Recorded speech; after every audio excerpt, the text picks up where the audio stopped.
할렐루야. 우리 한번 아멘으로 화답해 보겠습니다. 할렐루야.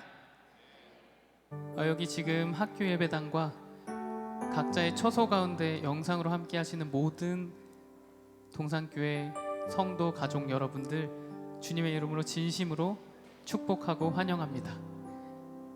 우리가 비록 힘든 상황 가운데 놓여 있지만 우리의 이 모든 상황 가운데 우리와 함께 하시고 우리를 이끄실 주님을 기대함으로 이 시간 우리가 함께 찬양으로 나아갔으면 좋겠습니다.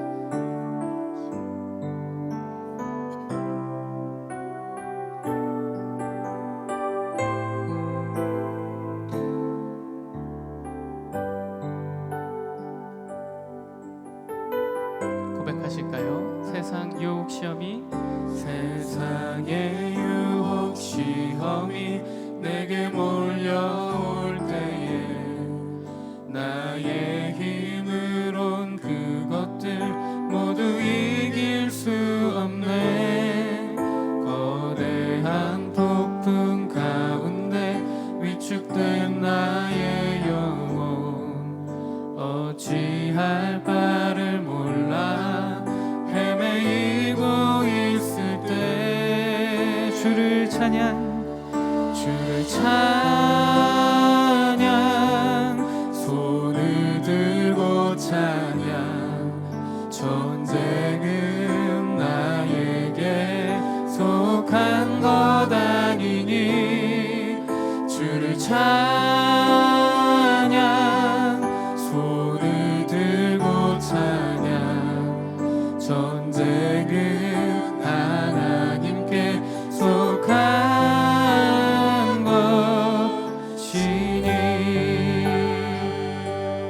우리 다시 한번 고백하겠습니다. 세상의 유혹 시험이 내게 몰려올 때에 나의 힘으론 그것들 모두 이길 수 없네. 거대한 폭풍 가운데 위축된 나의 영혼 어찌할 바를 몰라 헤매이고 있을 때 주를 찬양 손을 들고 찬양 전쟁은 나에게 속한 것 아니니 주를 찬양 손을 들고 찬양 전쟁은 하나님께 속한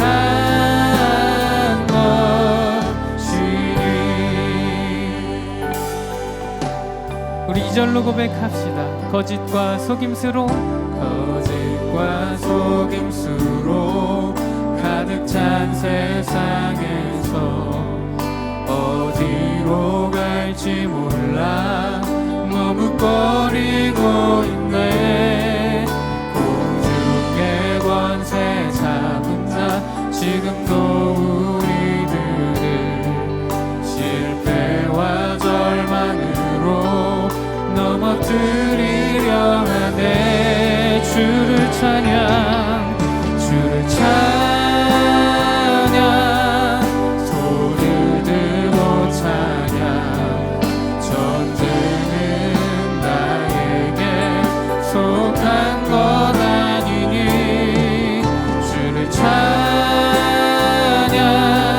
손을 들고 찬양 전쟁은 하나님께 속한 것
우리 지금 이 가사로 다시 한번 고백합시다.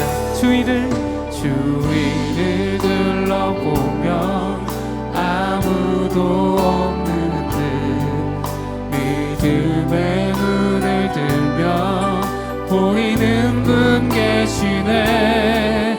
지금도 내 안에서 역사하고 계시는 사망과 어둠의 원세 물리치신 예수님.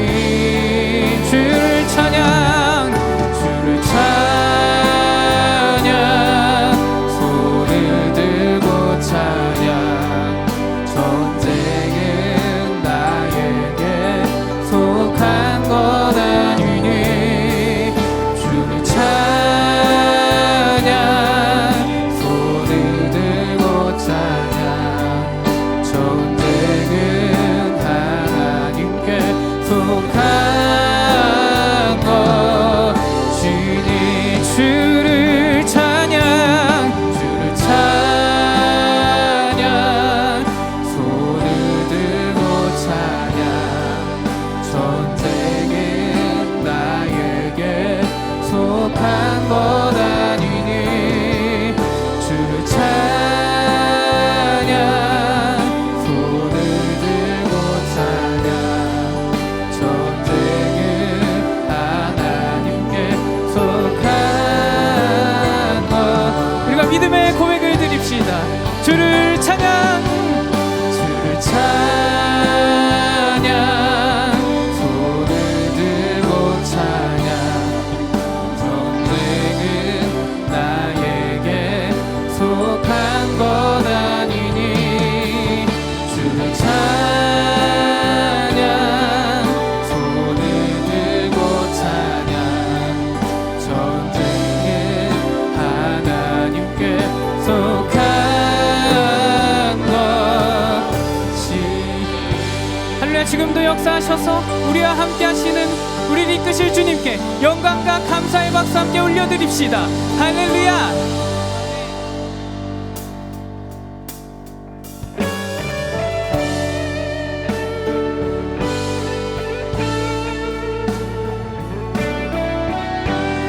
우리 함께 고백합시다. 예수를 나의 구주 삼고, 예수를 나의 구주 삼고 성령과 피로써 거듭나니. 이 세상에서 내 영혼이 하늘의 영광 누리도다. 이것이 나의 간증이요. 이것이 나의 찬송일세. 나 사는 동안 끊임없이 구주를 찬송. 온전히 주께 온전히 주께 맡긴 내 영. 사랑의 음성을 듣는 중에 천사들 왕래하는 것과 하늘의 영광 보리오라. 이것이 나의 간증이요.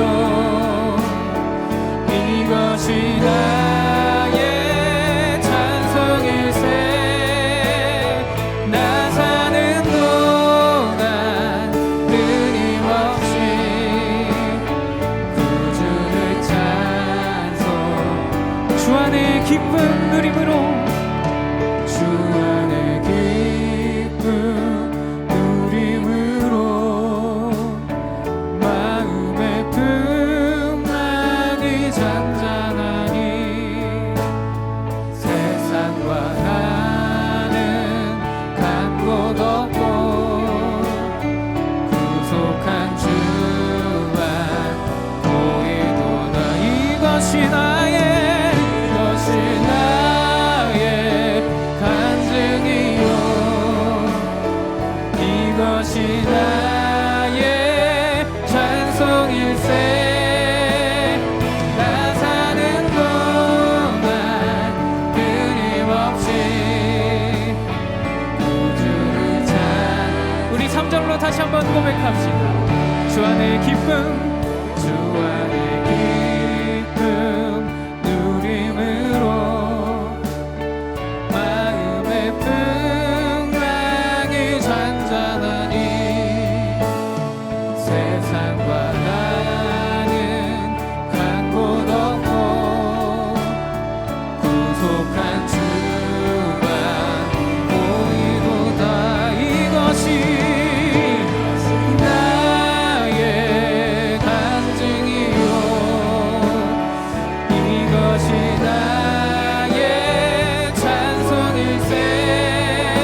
이것이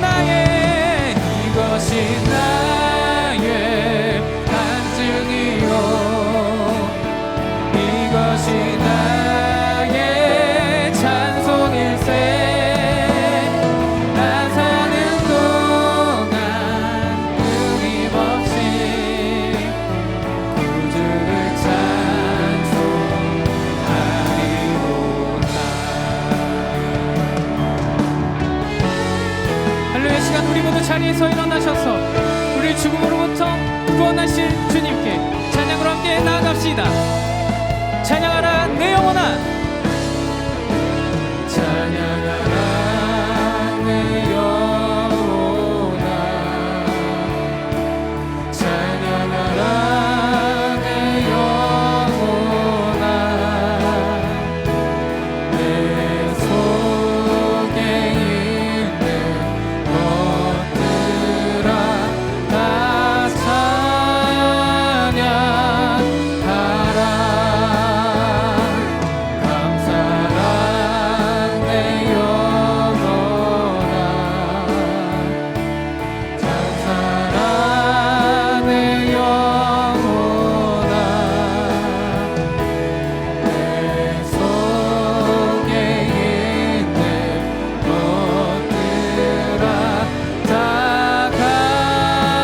감사하라 경배하라 내 영혼아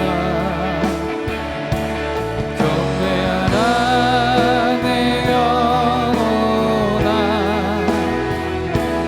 내 속에 있는 것들아 다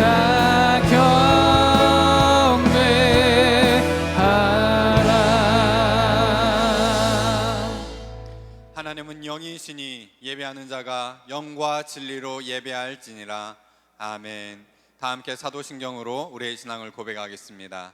전능하사 천지를 만드신 하나님 아버지를 내가 믿사오며 그 외아들 우리 주 예수 그리스도를 믿사오니 이는 성령으로 잉태하사 동정녀 마리아에게 나시고 본디오 빌라도에게 고난을 받으사 십자가에 못 박혀 죽으시고 장사한 지 사흘 만에 죽은 자 가운데서 다시 살아나시며 하늘에 오르사 전능하신 하나님 우편에 앉아 계시다가 저리로서 산자와 죽은 자를 심판하러 오시리라.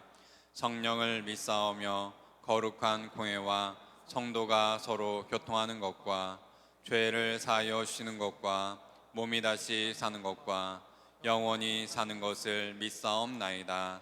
아멘. 다 함께 자리에 앉으셔서 찬양 드리겠습니다.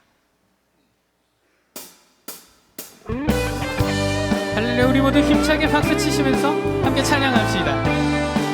변찮는 주님의 사랑과 변찮는 주님의 사랑과 거룩한 보혈의 공로를 우리 다 찬양을 합시다.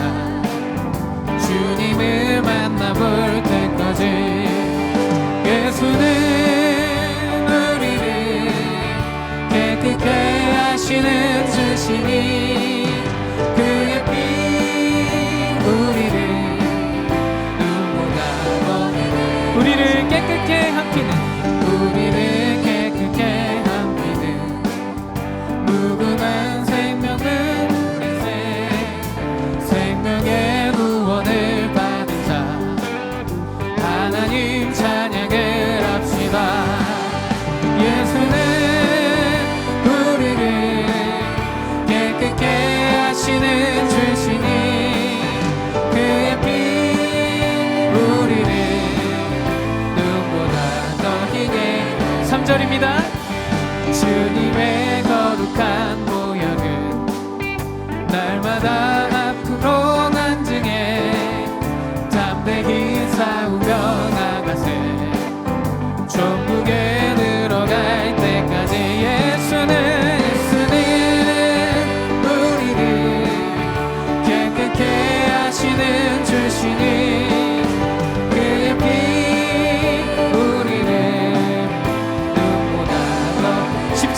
앞에 찬양할 예수는 우리를 깨끗게 하시는 주시니 그의 피 우리를 우리 4절로 한 번 더 찬양합시다. 십자가 단단히 붙잡고 날마다 이기며 나가세 머리에 면류관 쓰고서 주 앞에 찬양할 때까지 예수는 우리를 깨끗게 하시는 주시니 그의 피 우리를 누구보다 더 희게 예수는 우리를 깨끗게 하시는 주시니 그의 피 우리를 누구보다 더 희게 예수는 우리를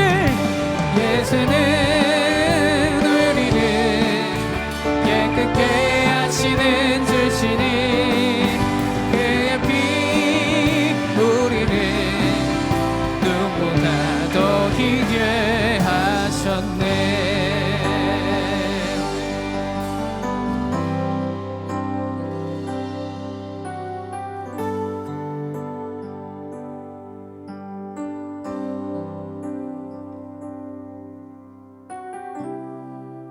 모든 상황 속에서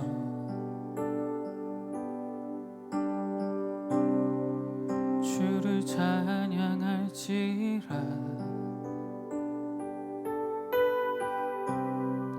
주는 너의 큰 상급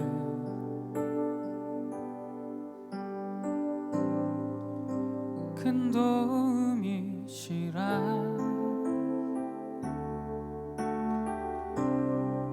주의 얼굴 구할 때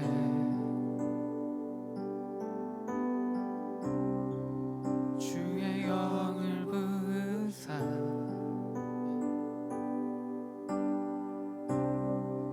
크신 사랑 안에서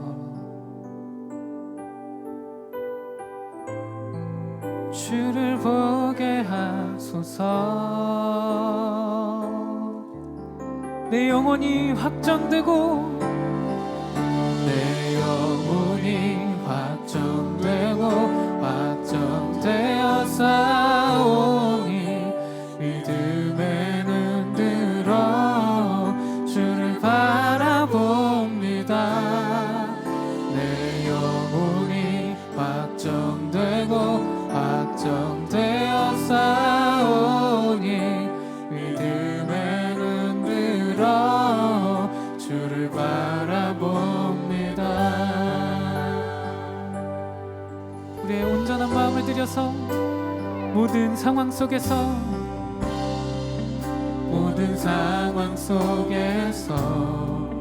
주를 찬양할지라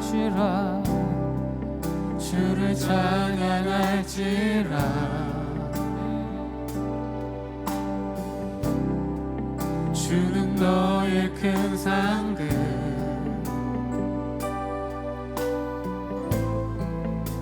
큰 도움이시라. 주의 얼굴 구할 때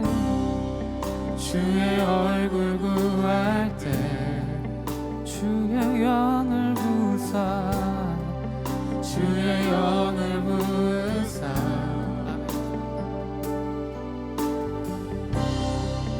크신 사랑 안에서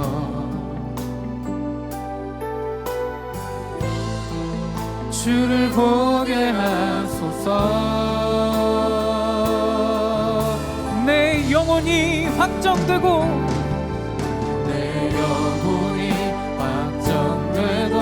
확정되어 싸우니 믿음에 눈 들어 주를 바라봅니다.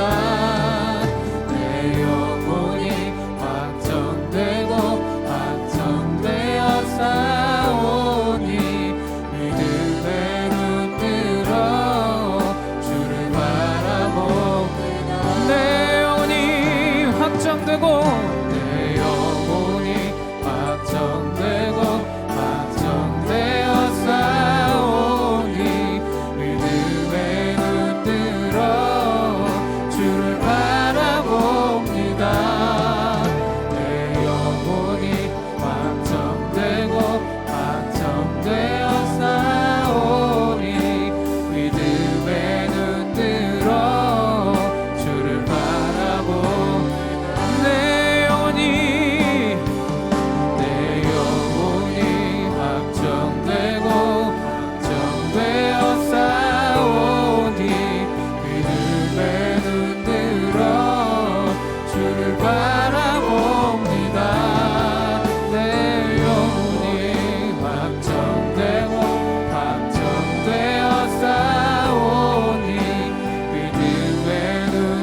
주를 찬양할 때 주를 찬양할 때 주의 나라 이미 임했네.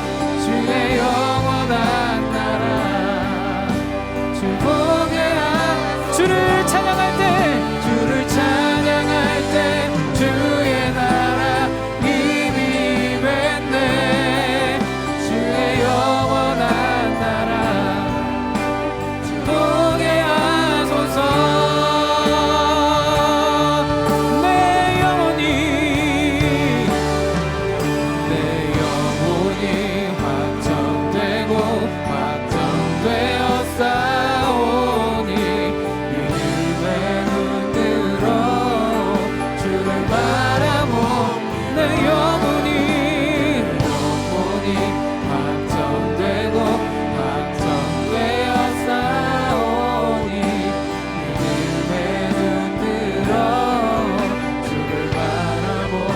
목소리로 마음을 드립시다.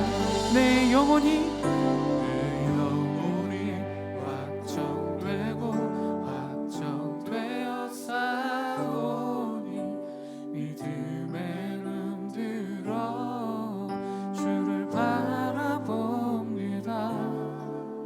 내 영혼이 확정되고 확정되어 싸우니 믿음의 눈 들어 주를 바라봅니다.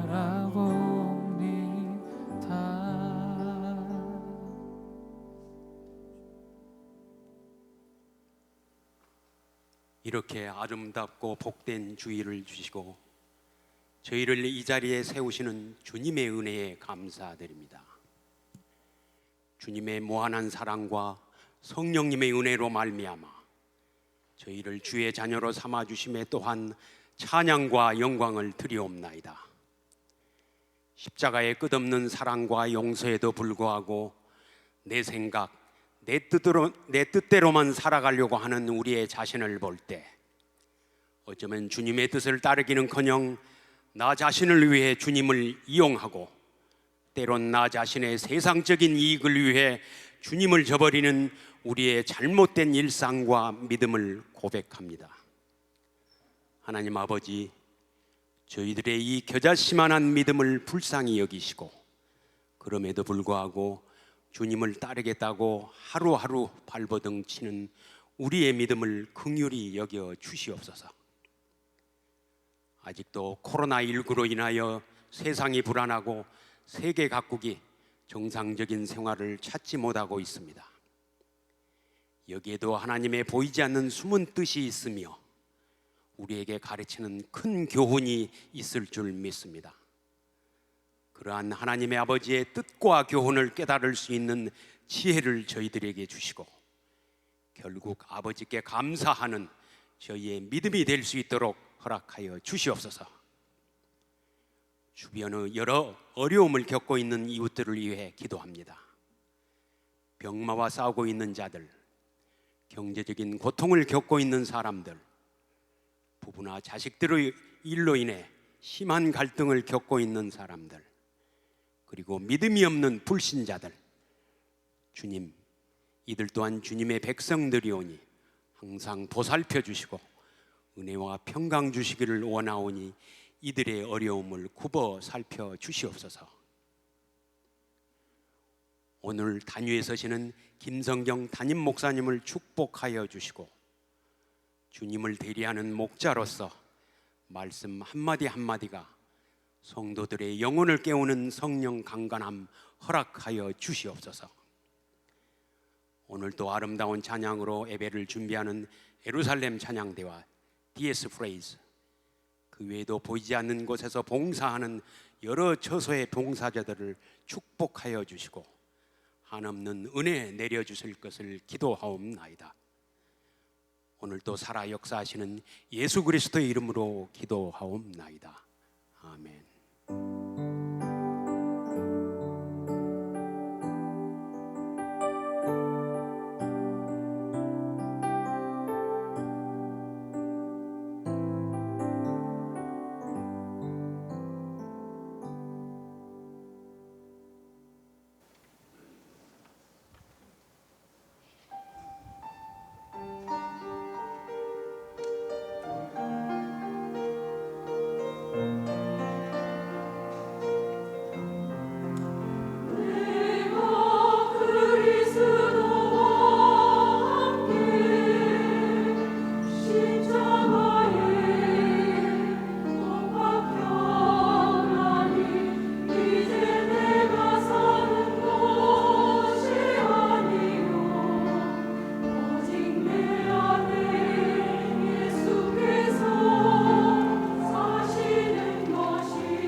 박수를 올려드리겠습니다.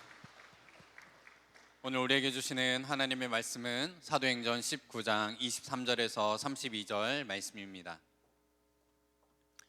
사도행전 19장 23절에서 32절 말씀, 신약성경 221쪽에 있습니다. 찾으셨으면 저와 여러분이 한 절씩 교독하며 읽겠습니다. 제가 먼저 읽겠습니다. 그때쯤 되어 이 도로 말미암아 적지 않은 소동이 있었으니 즉 데메드리오라 하는 어떤 은장색이 은으로 아데미의 신상 모형을 만들어 직공들에게 적지 않은 벌이를 하게 하더니 그가 그 직공들과 그러한 영업하는 자들을 모아 이르되 여러분도 알거니와 우리의 풍족한 생활이 이 생업에 있는데 이 바울이 에베소뿐 아니라 거의 전 아시아를 통하여 수많은 사람을 권유하여 말하되 사람의 손으로 만든 것들은 신이 아니라 하니 이는 그대들도 보고 들은 것이라. 우리의 이 영업이 천하여질 위험이 있을 뿐 아니라 큰 여신 아데미의 신전도 무시당하게 되고 온 아시아와 천하가 위하는 그의 위엄도 떨어질까 하노라 하더라. 그들이 이 말을 듣고 분노가 가득하여 외쳐 이르되 크다 에베소 사람의 아데미여 하니 온 시내가 요란하여 바울과 같이 다니는 마게도냐 사람 가이오와 아리스다고를 붙들어 일제히 연극장으로 달려 들어가는지라. 바울이 백성 가운데로 들어가고자 하나 제자들이 말리고 또 아시아 관리 중에 바울의 친구된 어떤 이들이 그에게 통제하여 연극장에 들어가지 말라 권하더라. 사람들이 외쳐 어떤 이는 이런 말을 어떤 이는 저런 말을 하니 모인 무리가 분란하여 태반이나 어찌하여 모였는지 알지 못하더라. 아멘. 이제 김성겸 담임 목사님 나오셔서 에베소의 소동이라는 제목으로 하나님의 말씀 전해 주시겠습니다.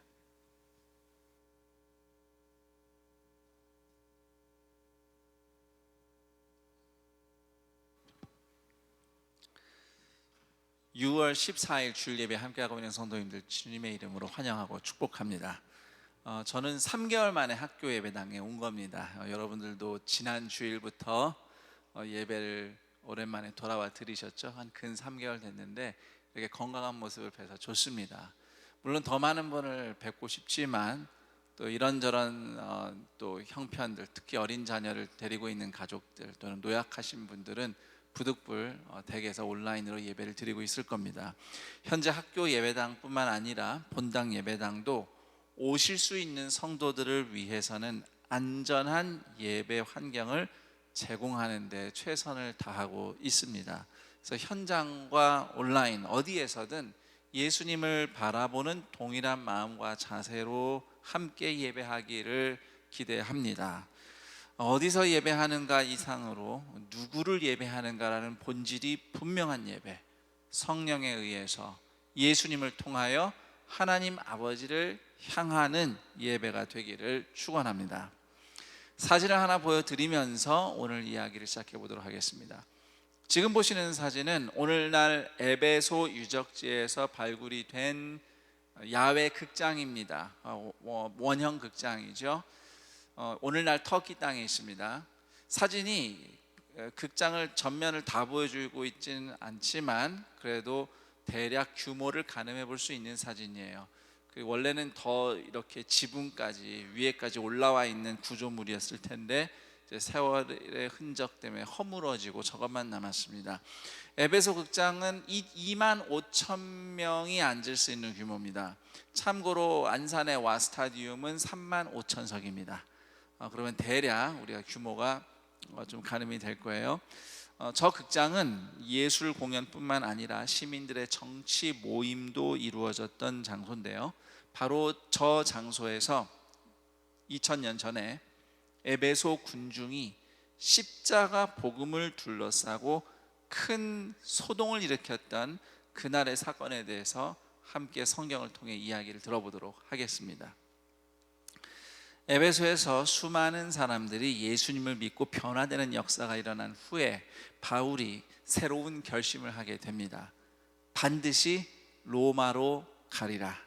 로마에까지 가서 말씀을 전하겠다.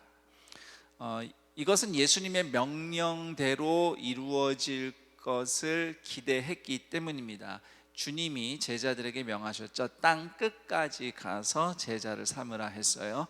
오늘날 우리가 땅 끝이라고 하면은 뭐 좀 어디 먼 오지, 밀림, 숲속 이런 데 생각합니다. 하지만 사도행전에서 땅 끝, 로마 시대의 하나님의 기준에서 땅 끝은 그런 곳이 아닙니다. 로마가 땅 끝이었어요. 왜냐하면 로마는 스스로 신처럼 숭배를 받는 황제의 중심지였기 때문이죠. 그곳은 황제의 센터입니다. 다시 말하면 하나님으로부터 가장 거리가 먼 곳이죠. 그래서 로마가 땅 끝이고 때문에 바울은 로마로 가리라고 에베소에서의 부흥을 겪은 후에 하나님이 하시는 일을 본 후에 결심하게 됩니다. 한편 로마로 바로 가지 않고 마게도냐와 아가야를 들러서 예루살렘에 먼저 가겠다고 바울이 생각을 하는데요. 고린도전서 16장을 보면 그 이유가 설명이 되어 있습니다. 그 당시에 예루살렘 교회는 몹시 가난하고 어려움에 처해 있었습니다. 그래서 마게도냐와 아가야, 즉 그리스 지역의 성도들로부터 구제 헌금을 모아서 예루살렘 성도들을 도와주기를 원했던 것이죠. 그리고 큰 틀에서는 로마로 가는 것이 바울에게는 십자가 고난의 길을 가는 것과 같기 때문에 예수님이 가신 길을 그대로 따라간다는 의미가 또한 담겨 있습니다. 자, 이렇게 예루살렘을 거쳐서 로마로 가겠다고 결심을 했던 그 즈음에 에베소에서는 이제 난리가 나게 됩니다. 에베소의 수많은 사람들이 예수님을 믿고 변화된 새로운 삶을 살기 시작하니까 타격을 입는 사람들이 있어요. 경제적인 타격, 바로 에베소의 우상 제작업입니다. 에베소에는 에베소 여신 아데미를 섬기는 신전이 있었고 그 신전을 위한 우상들이 제작 판매되고 있었죠. 은으로 주로 우상을 제작했습니다. 그래서 은세공업자들이 에베소에는 굉장히 많았는데 사람들이 적지 않은 에베소 사람들이 예수님을 믿고 더 이상 아데미 우상을 찾지 않은 관계로 은세공업자들이 불경기를 맞이하게 된 거죠. 손님이 뚝 끊긴 겁니다. 망하게 생겼어요. 그러자 그 업계의 큰 손이라고 할 수 있는 데메드리오라고 하는 이 사람이 은세공업자 조합원들을 선동을 한 거예요. 뭐라고 선동했느냐, 그 내용이 25절에서 27절에 나와 있는데 제가 쉬운 말로 좀 풀어보겠습니다. 사람 손으로 만든 우상은 신이 아니라고 가르치는 바울 때문에 사람들이 더 이상 아데미 신상을 찾지 않아서 우리 우상 사업이 망하게 생겼습니다. 더 나아가서 에베소의 아데미 여신이 무시당하며 위신이 땅에 떨어질 처지에 놓였으니 이것은 곧 에베소의 위기입니다. 이런 취지로 선동했어요. 그리스 로마 시대에는 도시가 그냥 도시가 아닙니다. 도시 자체가 아예 그냥 신전이에요. 왜냐하면 그때만 해도 도시마다 섬기는 수호신이 다 각각이었어요.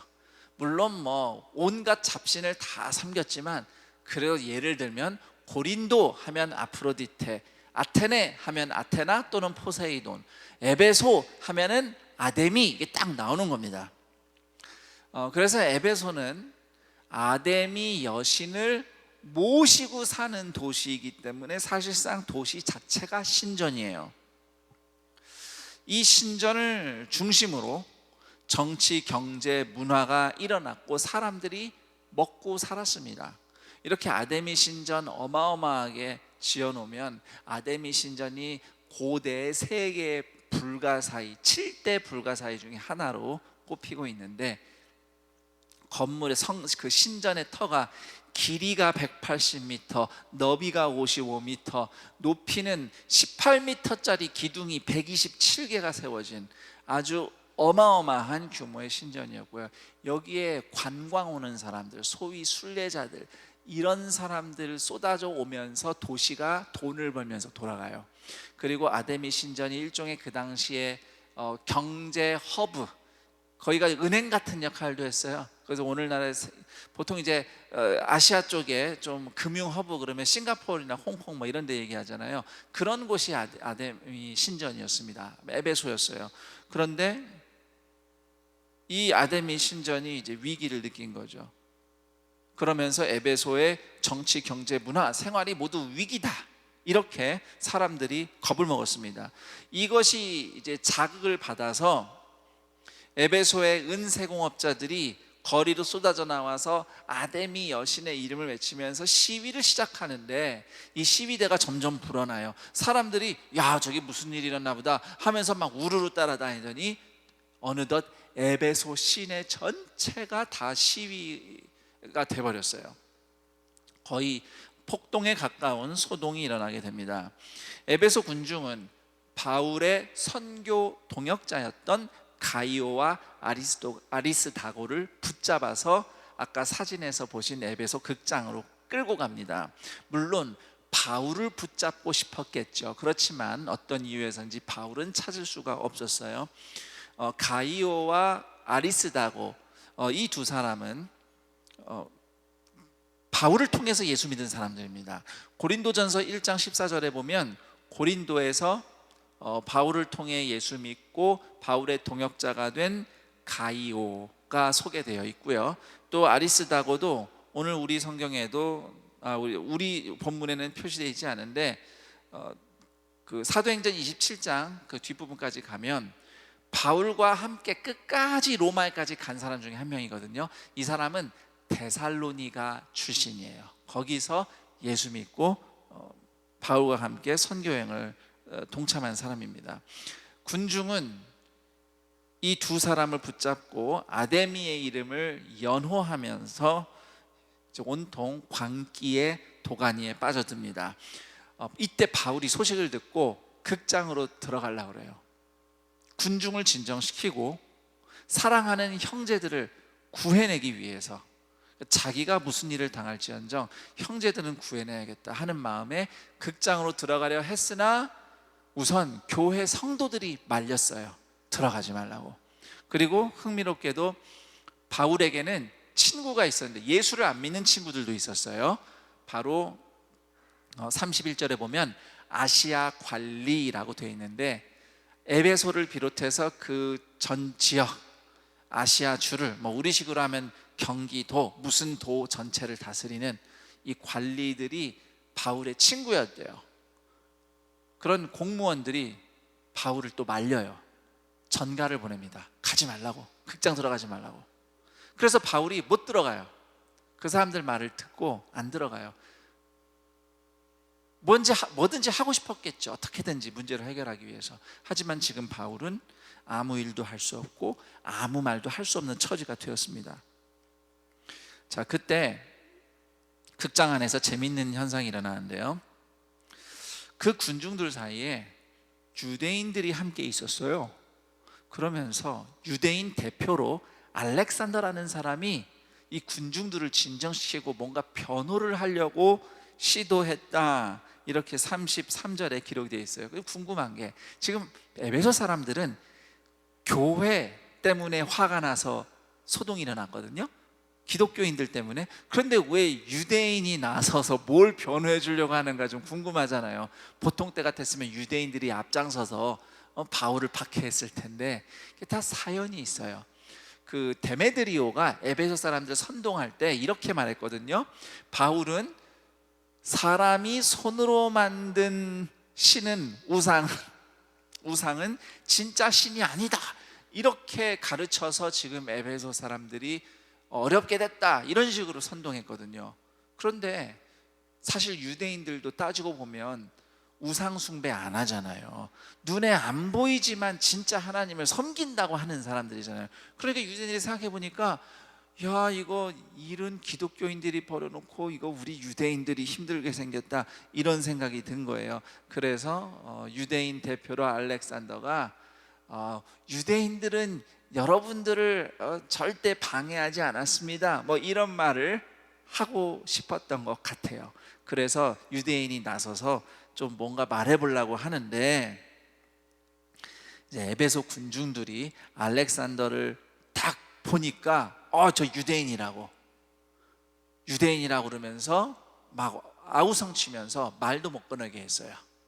유대인들은 물론 피부색을 보고 유대인이다 아니다 알 수 있는 건 아니에요. 물론 뭐 미세하게 차이는 있겠지만 옷 입는 게 확실히 달라요. 유대인들은 율법대로 이렇게 옷 귀퉁이에 옷술을 다 달고 다니고 머리에 뭘 쓰고 다니기도 하고, 하여튼 뭐가 이렇게 티가 나요. 그래서 에베소 사람들이 유대인은 가만히 있어, 입 다물어 뭐 이러면서 또 뭐 소동이 일어나더니 온 군중들이 뭐 아데미여 아데미여 이러면서 2시간 동안 소리를 질러댔다고 합니다. 완전히 통제불능의 상태가 된 것이죠. 자, 그때에 이제 놀라운 일이 벌어집니다. 아데미 시청에 서기장이, 이름도 몰라요. 그냥 서기장이래요. 무리를 진정시키기 위해서 발언을 시작합니다. 이제 35절에서 40절까지 내용인데, 에베소시의 서기장이 하는 말이 대충 이런 말입니다. 시민 여러분, 에베소는 위대한 아데미를 모신 신전 수호자입니다. 에베소가 위대한다는 거 누가 모릅니까? 다 아는 사실이에요. 그러니 위대한 에베소의 시민들답게 여러분 경솔하게 행동하지 마세요. 여러분이 붙잡아온 이 2사람, 내가 잘 알아보니 이 사람들은 아데미 신전에서 도둑질을 한 적도 없고 아데미 여신을 비방한 일도 없습니다. 혹시 고발할 일이 있다? 법정으로 오세요. 법으로 하세요. 여기서 이렇게 소란 피우지 마십시오. 우리가 법적인 근거도 없이 소동을 일으키면 오히려 로마 당국이 폭동이 일어났다면서 에베소에 죄를 물을 겁니다. 그러면 우리에게 불이익이 닿을 거예요. 자, 이렇게 진정을 시킵니다.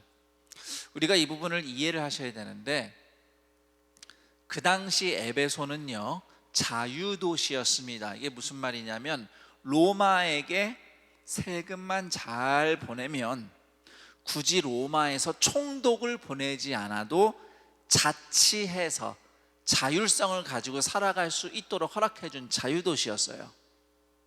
그런데 만약에 지금 이렇게 폭동이 일어나고 무질서가 일어나면 로마가 군대를 보낼 수 있다고요.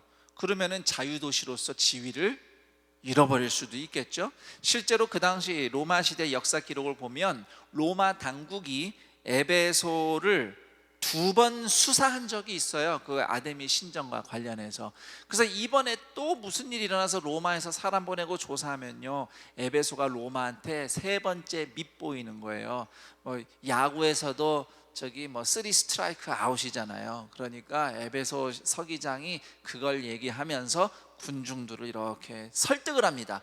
그 말이 통했어요. 그래서 에베소 사람들이 조용히 해산하고 그날 아무도 다치는 사람이 없이 그 소요 사태가 마무리가 됩니다. 자, 여기까지가 이제 오늘 우리가 읽은 성경 이야기인데요. 오늘 말씀에서 눈여겨볼 단어가 있습니다. 바로 신전이라는 단어예요. 27절, 35절, 37절에서 우리말 성경에 신전이라는 단어가 3번 등장합니다. 물론 그리스어로 원문으로 보면은 2번 히에론이라는 단어가 등장하는데 이 단어가 사실 의미심장합니다. 왜냐하면 사도행전은 사실 처음부터 끝까지 흐르는 중요한 신학적인 주제가 있는데, 그것은 바로 가짜 성전 또는 가짜 신전과 진정한 성전의 그 대립입니다. 자, 여기서 에베소 사람들이 자기들이 믿는 아데미 신전을 지키기 위해서 발버둥을 쳤단 말이에요. 왜냐하면 에베소의 교회가 세워지면서 아데미 신전이 소외받고 결국 신전이 망할까 봐 두려웠던 겁니다. 자, 그렇다고 해서 에베소 교회가 무슨 아데미 신전을 위협할 만한 압도적인 건물을 가지고 있었던 것도 아니에요. 아까도 말씀드렸지만 아데미 신전은 어마어마한 규모의 웅장하고 아름다운 신전입니다. 내가 생각컨대 그 당시 아데미 신전보다 더 큰 신전을 떠올려 본다면 그건 아마 이스라엘의 헤롯 왕이 세운 예루살렘 성전 정도일 겁니다. 아데미는 어마어마한 건물이에요. 그런데 그에 비하면요, 에베소 교회는 우리처럼 예배당도 없었던 교회예요. 우리 셀 모임 하듯이 가정에서 모여서 예배드렸던 교회입니다. 그런데 그런 에베소 교회가 에베소 사람들을 걱정하게 만들었어요. 아데미 신전의 미래를 걱정해야만 했어요. 그 에베소 교회 때문에. 왜냐하면 그 웅장한 아데미 신전은 결국 가짜 신전이고, 예수를 믿는 사람들, 예배당은 없지만, 건물은 없지만, 그럴듯한 신전은 없지만 예수를 믿는 사람들 하나하나가 살아계신 하나님의 진짜 성전이었기 때문이죠. 그러니까 가짜 신전이 벌벌 떠는 겁니다. 예루살렘 성전도 껍데기고요, 아데미 신전도 가짜예요. 오직 교회 공동체, 예수 믿고 변화된 사람들이 하나님이 거하시는 진짜 성전이란 거죠. 이 진짜 성전과 가짜 신전의 관점으로 오늘 우리가 살아가는 세상을 바라봅니다. 인간이 자랑하면서 쌓아온 정치, 경제, 사회, 교육, 문화, 이 모든 찬란한 문명이 코로나19라고 하는 눈에 보이지도 않는 바이러스 앞에서 온통 휘청거리고 있습니다. 그리고 이것과 직접 관련된 것은 아니지만 이와 관련해서 사회에 고질적으로 전 세계적으로 있었던 어떤 문제들이 분노가 터지면서 곳곳에서 시위가 벌어지고 혼란스러워지고 있어요. 가짜 신전이기 때문에 그런 겁니다. 가짜 신전에서 휘청거리는 겁니다. 그렇다고 해서 제가요, 인간의 문명을 다 악하다고 말하는 게 아닙니다. 문명의 이기가 있죠. 이로운 것들이 있습니다. 문명이 발전한 것은 하나님이 인간에게 주신 창조성에서 기인한 것이고, 거기서 발명되고 발전한 것들이 여러 가지로 인간의 삶을 더 안전하고 건강하게 만들어 줬어요. 그 덕분에 우리가 의학 기술을 가지고 또 코로나19에 대응하며 지금 살아가고 있는 것이죠. 그런데 인간에게 유익을 주는 그 선한 것이 어느덧 신처럼 떠받들어졌다는 겁니다. 선한 것, 영어로 good이라고, good, 선한 것. 근데 이것이 God, 신이 되어버렸어요, 어느새. 인간 문명은 수많은 선한 것을 신으로 숭배하는 가짜 신전이 되어버렸습니다. 그러다가 코로나19 위기를 만나니까 휘청거리는 거예요. 그러면서 가짜 신전이구나, 이 현실이 드러나 버린 겁니다. 이런 가짜 신전이 가득한 세상 속에서 그리스도인들은 저를 따라합니다. 살아계신 하나님의 성전으로 살아가는 존재다. 여러분들은 하나님의 성전으로 구원받고 살아가는 존재입니다. 이 혼란과 고난의 때에, 가짜 신전들은 모조리 흔들려 버리는 이 때에 어떻게 하나님의 성전된 사람으로 살아갈 것인가를 여러 가지로 말할 수 있겠지만, 오늘 성경 이야기를 통해서 발견하게 되는 것 두 가지만 좀 말씀을 드리고 싶어요. 우선 첫 번째는, 저를 따라해 볼까요? 절대주권 하나님을 믿고 오늘 한 걸음 순종하라. 여기서 이런 질문을 해보죠. 하나님의 말씀이 흥왕하는 그 부흥의 역사가 일어난 에베소에서 오늘 이야기 속에 이런 소동이, 이런 혼란스러운 폭동이 일어나리라고 바울은 과연 예상을 했을까요? 물론 지금까지 바울이 걸어온 길을 생각해 보면 분명히 박해나 고난이 오리라고 예상은 했을 겁니다. 그렇지만 에베소 소동 자체를 보자면요, 분명히 우리의 기존의 생각을 뛰어넘는 어려움인 건 분명해요. 앞에서는 주로 유대인들이 앞장서서 바울을 박해했다면, 이번에 에베소에서 전면적으로 헬라인들이, 에베소 현지인들이 전면적으로 일어나서 바울과 교회를 박해한 것이거든요. 이건 분명히 예상을 뛰어넘는 수준의 위기입니다. 그리고 바울은 어떻게든 뭔가 문제를 해결해 보고 싶었어요.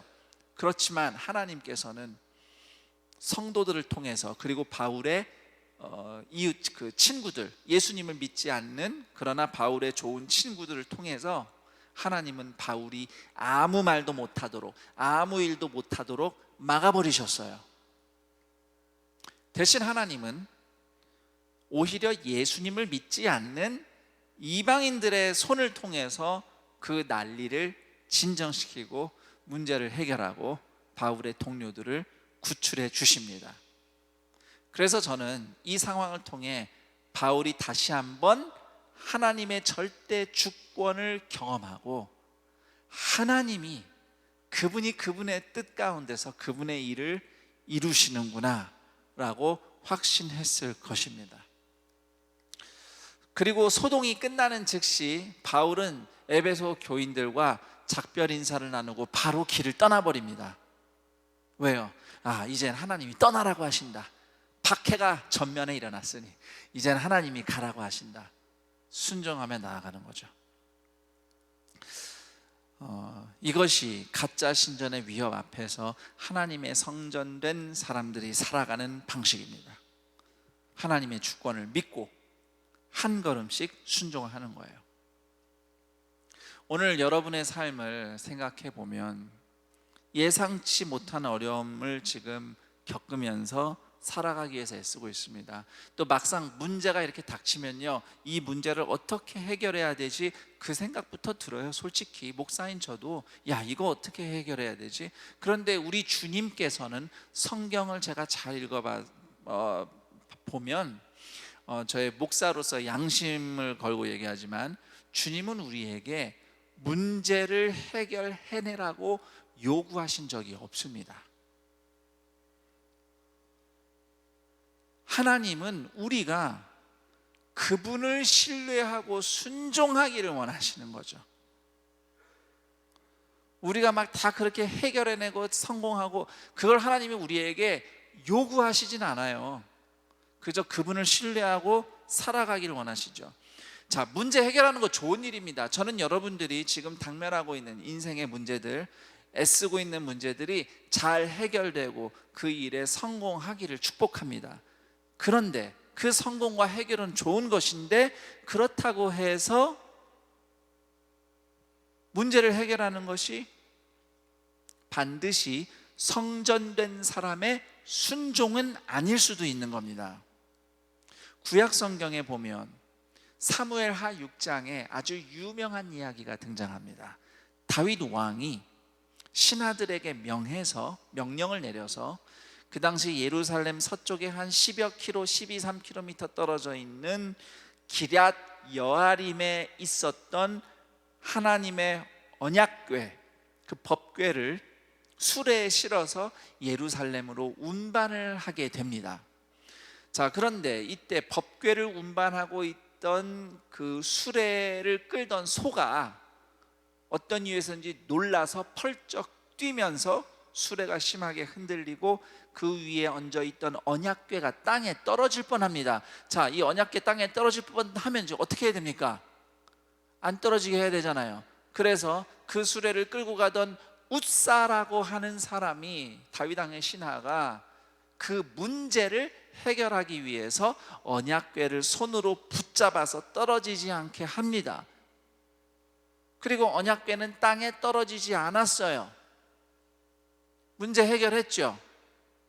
그리고 웃사는 하나님께 벌받아 죽었습니다. 왜요? 언약궤는 하나님의 허락 없이 사람이 아무나 만지면 안 되는 거기 때문에. 그럼 어떻게 언약궤 떨어지는데? 이거 문제 해결해야 되잖아요. 하나님의 말씀에 순종하는 게 더 중요한 거였어요. 문제를 잘 해결하겠다고, 일을 잘 해보겠다고 하다가 선을 넘는 사람들이 종종 있습니다. 예수님은 까맣게 있고 하나님이 계시는 건 생각도 안 하고 내가 아는 방법으로 해결하는 데만 몰두해요. 그래서 선을 침범합니다. 죄의 영역으로 침범하기도 하고 타인을 침범하고 예의를 무시한다든지 또는 인격을 무시한다든지 상대방을 전혀 배려하지 않는 식으로 그냥 막 침범해요. 왜? 나는 이게 중요하니까, 난 이걸 해야 되니까, 이 문제 해결해야 돼요.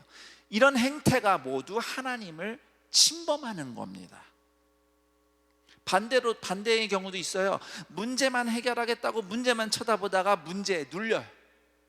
아이고 뭘 해도 안 되겠네, 그렇게 원망하고 그냥 소용없다고 주저앉고 절망하죠. 예수님 안에서 우리는 살아계신 하나님의 성전된 사람들이에요.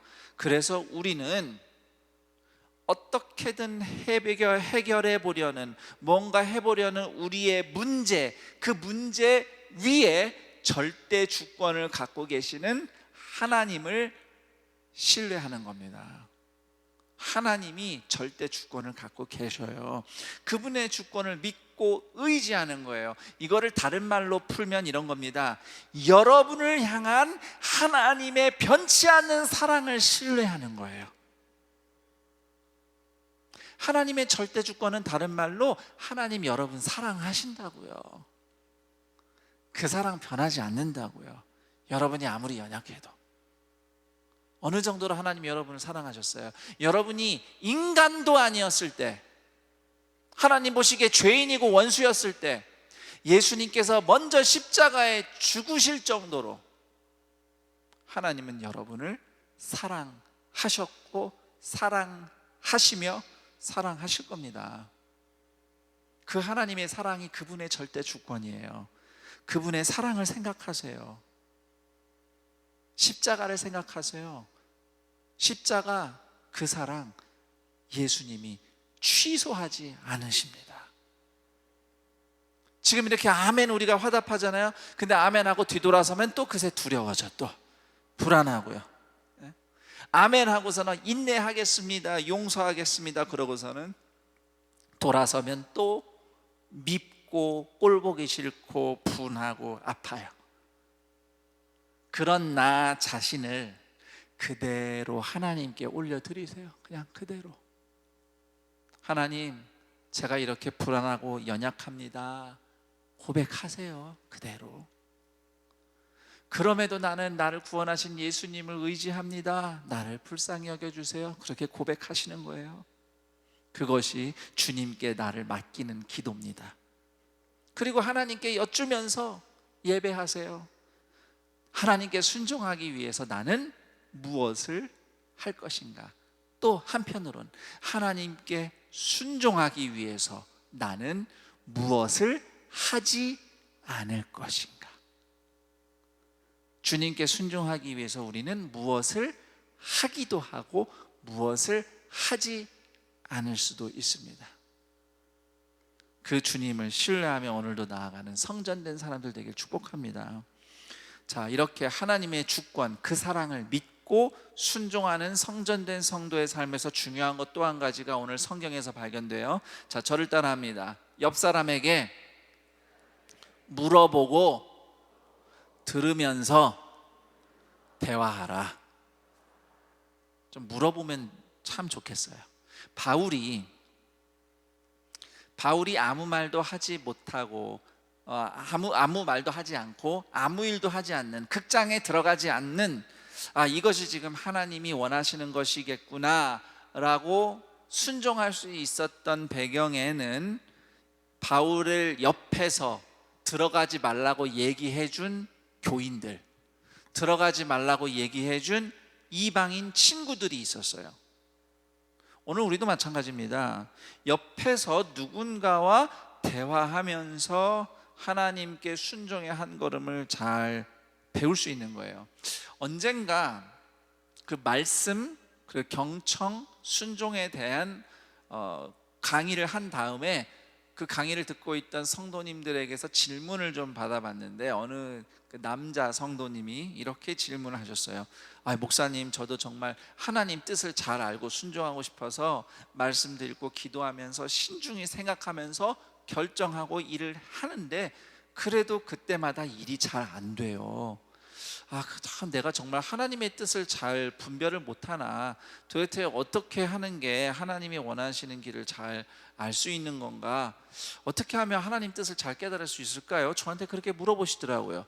그래서 제가 대뜸 그 성도님에게 바로 이렇게 질문했습니다. 성도님은 그럴 때마다 부인에게 물어보셨습니까?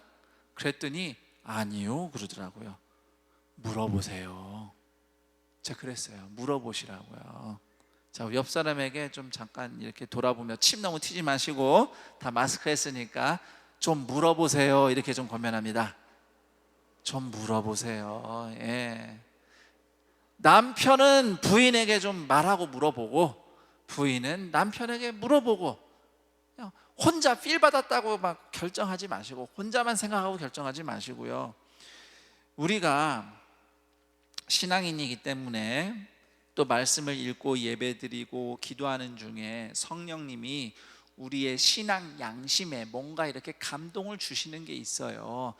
이렇게 순종해야 되겠다, 이렇게 해봐야 되겠구나. 그런데 그게 내가 정말 성령님의 인도하심을 잘 받고 있는지 아닌지 확인을 해야 되는데, 확인을 어떻게 하겠어요? 옆 사람에게 물어봐야 된다는 겁니다. 이게 내가 필 받은 건지 성령님의 인도하심을 잘 받은 건지를 분간을 해야 되는데, 그러려면 물어봐야 됩니다. 부부가 서로 물어보고, 부모도 자녀에게 좀 물어볼 수 있어요. 어떻게 생각하냐. 또 교회 성도들에게 물어보고, 목사님에게 물어볼 수도 있고, 주변에 우리가 물어볼 수 있는 사람들이 많습니다. 또 바울처럼요, 우리 주변에 좋은 이방인 친구도 있습니다. 예수를 믿지 않지만 여러분에게 꼭 필요한 말을 전해주는 그런 이웃과 친구도 있습니다. 물어보고 듣고 그러면서 우리가 배워나가는 거죠. 자, 여기서 하나님이 보내신 비그리스도인 이웃의 손길에 대해서 잠깐 생각해 볼게요. 예수도 믿지 않는 헬라인들이 왜 바울에게 호의를 베풀었는지 우리는 사실 알 수가 없습니다. 여러 가지 추측은 가능해요. 그렇지만 분명한 사실은 하나님이 이방인의 손을 통해서도, 예수를 믿지 않는 사람의 손길을 통해서도 성도에게 은혜를 베푸신다는 사실입니다. 캄보디아에 최옥남 선교사님이라고 계십니다. 우리가 파송한 선교사님이.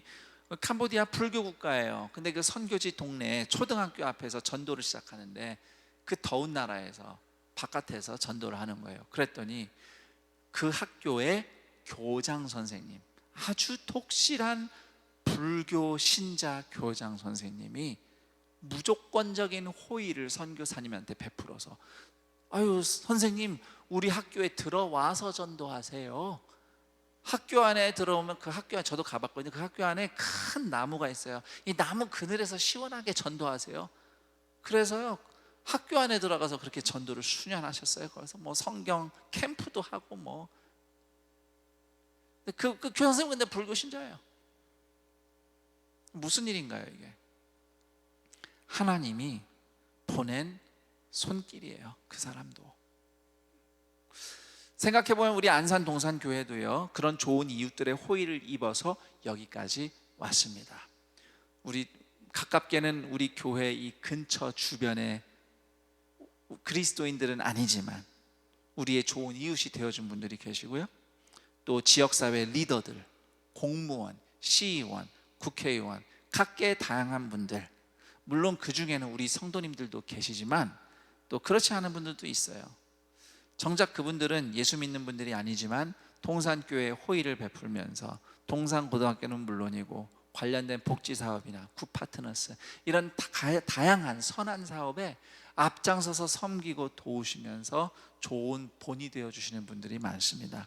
우리는 그분들을 감사하며 기도하기를 잊지 않았으면 합니다. 왜냐하면 그분들은 모두 비록 신앙인은 아니지만 주님의 성전된 사람들을 돕기 위해서 하나님이 보내신 손길들이기 때문입니다.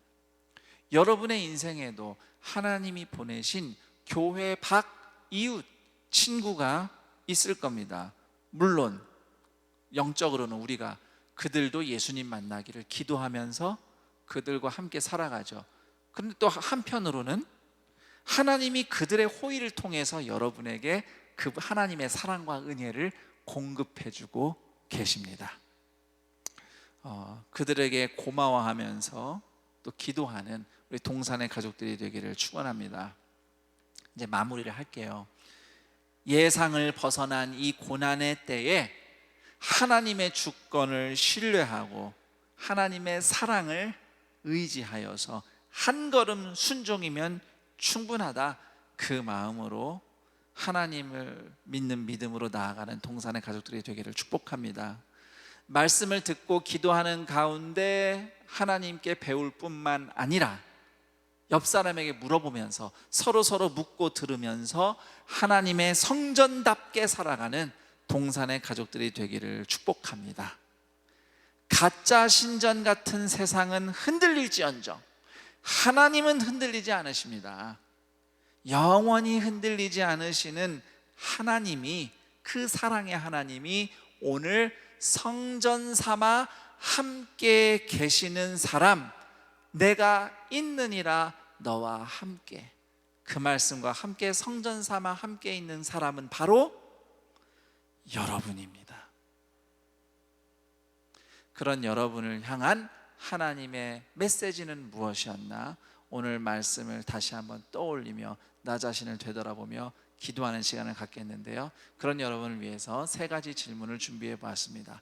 우선 첫 번째 질문은 나는 성전답게 살고자 씨름하는가? 혹시 가짜 신전을 지키는 삶에 나를 소모하고 있지는 않는가? 매사 주님이 계신다는 걸 늘 기억하며 열심히 성실하게 살아가고 있는가? 아니면 하나님이 아닌 것에 내 모든 것을 걸고 그걸 지키겠다고 발버둥치며 살고 있는 것은 아닌가? 질문하면서 성전된 삶을 살게 해달라고 은혜를 구하며 기도했으면 합니다.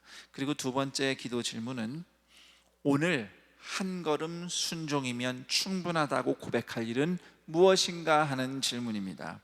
문제 해결이 막연해 보일지라도 하나님의 주권을 믿고 한 걸음 순종하면 됩니다. 주님 나를 도와주세요, 알려주세요 하고 기도할 것이 무엇인지 생각하며 하나님의 은혜를 구했으면 합니다. 세 번째 질문입니다. 어떻게 순종할지 배우기 위해서 나는 충분히 묻고 들으며 대화하는가? 혹시 나는 너무 혼자서만 고립되어서 혼자서 생각하고 혼자서 결정하고 있지는 않는가? 말씀 안에서 누군가와 묻고 답하는 믿음의 교제, 셀 공동체 안에서의 교제, 성도의 교제를 내가 건강하게 잘 해나가고 있는가?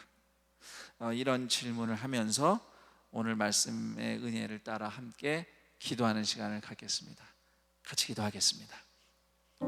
하나님 아버지 감사합니다. 가짜 신전이 판치는 이 세상에서 우리는 오늘 성전된 사람으로 살아갑니다. 하나님이 우리를 성전으로 구원하셨습니다.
하나님 아버지 감사합니다.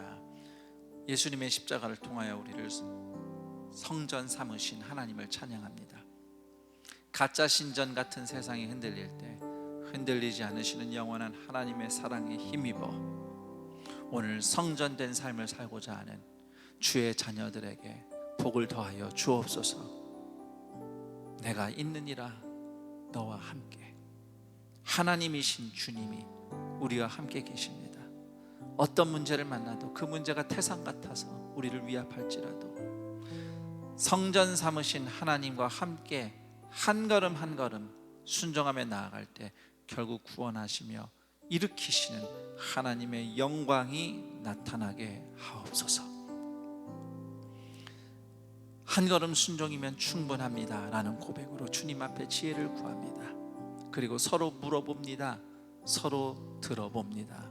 그렇게 한 걸음씩 배워나갈 때에 이 세상의 사람들이 신처럼 떠받들 것들은 다 가짜 신전이고 진정한 하나님의 성전된 사람들이 바로 동산의 가족들임을 보여주옵소서. 그들의 삶의 현장 가운데 하나님이 함께 하심이 요셉처럼 다니엘처럼 나타나게 하옵시고 오늘도 또 다른 누군가를 주님의 구원 안으로 초대하여 주옵소서.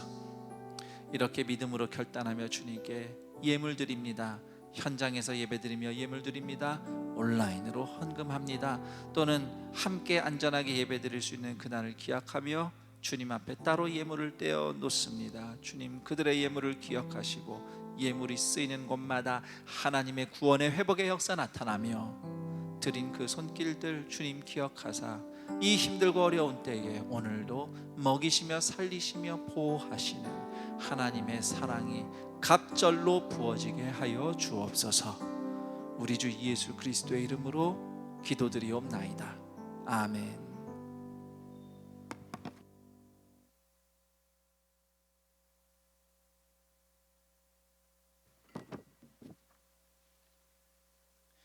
교회 소식을 알려드립니다. 주보의 교회 소식 1면을 참고해 주시기 바랍니다. 알림 1번을 보시면 교회학교 현장 예배 안내입니다. 교회학교는 안전한 예배를 위해 매주 한 층에 한 부서만 예배드립니다. 따라서 각 팀별로 한 주에 한 부서만 현장에서 예배드리고 그 외 부서는 가정에서 영상으로 예배드립니다. 주보를 통해 날짜와 팀별 예배 장소를 꼭 확인해 주시기 바랍니다. 알림 2번 연합수요기도회 안내입니다. 6월 17일 이번 주 수요일부터 본당과 학교에서 연합수요기도회로 드립니다. 본당은 1층 큰수폴에서, 학교 예배당은 낮 수요기도회는 비전홀에서, 저녁 수요기도회는 미션홀에서 현장 예배와 생중계로 드립니다. 알림 3번 오부 한가족 예배 안내입니다. 6월 14일 오늘부터 오부 한가족 예배가 오후 7시 30분 본당 1층 큰수폴에서 현장과 인터넷 생중계로 드립니다. 주일 예배, 교회학교 예배, 연합수요기도회, 오부 한가족 예배 등 모든 예배 시 방역 수칙에 따라 마스크를 착용해 주시고 바코드를 꼭 미리 준비해 주시기 바랍니다. 알림 4번 하절기 간편 목장 착용 안내입니다. 에너지 전략을 위해 오늘부터 9월까지 간편 목장 자율 착용을 시행합니다. 성도님들의 많은 참여 부탁드립니다. 전기당회가 오늘 오후 2시 당회실에서 있습니다. 동산타임즈 6월호가 발행되었습니다. 엘리베이터와 출입구 곳곳에 비치되어 있으니 자율적으로 가져가시기 바랍니다. 교회 소식 2면입니다. 알림 1번을 보시면 생명나눔 사랑의 헌혈 안내입니다. 코로나19로 수요를 위한 혈액이 절대적으로 부족한 상황에서 교회에서는 남전도 연합회 주관으로 헌혈 행사를 진행합니다. 6월 21일 다음 주일 오전 9시부터 오후 5시까지 챌린저홀에서 있으니 많은 참여 부탁드립니다. 상반기 교구 지역장 간담회가 6월 21일 다음 주일 오후 2시 네오비전 센터 4층 요셉홀에서 있습니다. 오른쪽 두 번째 박스를 보시면 셀 모임 안내입니다. 온라인 모임이 어려운 셀을 위해 정해진 시간에 교회 일부 장소를 개방합니다. 목요일과 금요일 오전 10시부터 12시까지, 오후 7시부터 10시까지 각 교구 수요기도회 장소를 셀 모임 장소로 개방합니다. 문의 및 신청은 각 교구 교육자에게 해주시고 시간과 방역 수칙을 준수해 주시길 부탁드립니다. 아울러 쓸모임 후에는 소독을 해주시고 종료 후에는 반드시 사무처 또는 안내실에 종료 보고를 해주시기 바랍니다. 자세한 사항은 교회 홈페이지를 참고해 주시기 바랍니다. 결혼 광고입니다. 이번 주 내 가정에 결혼 예식이 있습니다. 이교구 이병상 집사님, 엄순희 권사님 가정, 11교구 고영훈 집사님, 임래경 집사님 가정, 청년교구 김용기 군과 이혜인 양, 청년교구 박영수 군과 박혜랑 양의 결혼 예식이 각각 6월 20일 토요일에 있습니다. 교회 임명, 알림, 모집 등은 주보를 참고해 주시기 바랍니다. 이제 다 함께 일어나셔서 여기에 모인 우리를 찬양하신 후 김성경 담임 목사님 축도해 주시겠습니다.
우리 주 예수 그리스도의 은혜와 하나님 아버지의 그 크신 사랑하심과 성령 하나님의 교통감화 충만 인도하심이 오늘 가짜 신전이 흔들리는 이 세상 한가운데서 진정한 살아계신 하나님의 성전으로서 살아가며 한 걸음 순종하고자 주의 말씀 귀 기울이며 서로에게 물으며 한 걸음 한 걸음 배워나갈 때에 우리와 함께 계신 살아계신 하나님의 구원의 회복의 역사가 나타나기를 열망하며 기대하며 주님을 바라보는 동산의 모든 주님의 성전된 가족들 머리 위에, 그리고 주님이 성전된 사람들을 돕기 위해 보내신 교회 안팎의 선한 모든 손길들 위에 영원토록 함께 있을지어다.